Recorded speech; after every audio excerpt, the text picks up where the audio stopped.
Hell or High Water is a story about two brothers who need to rob banks for a somewhat good cause, I guess. And at the end of the trail, there's a sheriff, well, we all know Jeff Bridges, who is in about 3 weeks before he's about to retire, and he needs to do one good last job before he goes into retirement. And this is what our story's about. Hell or high water. And what I meant by a good cause, obviously stealing is never good, so don't ever do it. Just wanted to make that clear for you guys. I'm just going to get rid of the negatives because I want to talk about the positives. And there are some negatives in this film, but not a lot, so don't worry.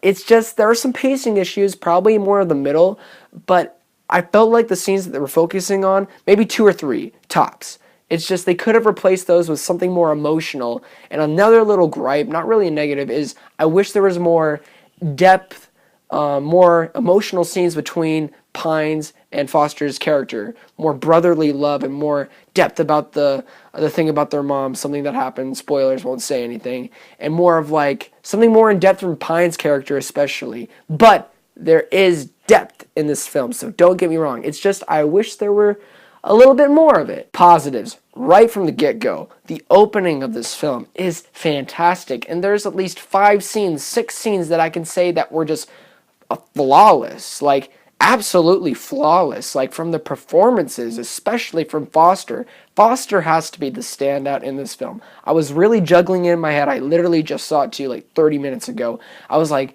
no, Bridges is the standout. No, but Foster.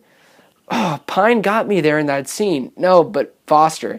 There was at least 3 more scenes that just elevated his character. He was amazing, and honestly, I could see him get an Oscar nomination for this film. When the tension is up in this film, it's up. My goodness. The scenes with the robberies, there's not like a lot, but the scenes that they do, it is amazing how they did it. I love the way the cinematography was throughout the film, by the way, throughout it. But I have to say it again, the performances in every single scene were just given. It was really cool to see Pine actually step out of his comfort zone, and I feel like he really did stretch his acting. Not a lot, because I thought Foster did. Foster blew me away, but Pine, you did a really good job. Probably your best performance since the first Star Trek, honestly.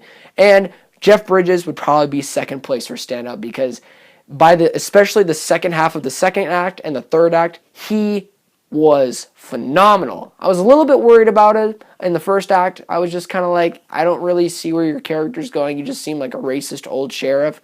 But it's worth it. His character does progress. Also, the last probably 5 to 8 minutes of this film took my score way up, just from the performance from Pine and Bridges. There's a scene between them that is breathtaking, and I loved it. Especially Ben Foster's scene in the ending. He was the last lines that he has, Lords of the Plains, phenomenal. The way he delivered it, it's just, I'm not going to ruin anything else for you. You just have to watch it. The last 20-ish minutes were great film. I think it's going to be one of probably in my top 10 of 2016.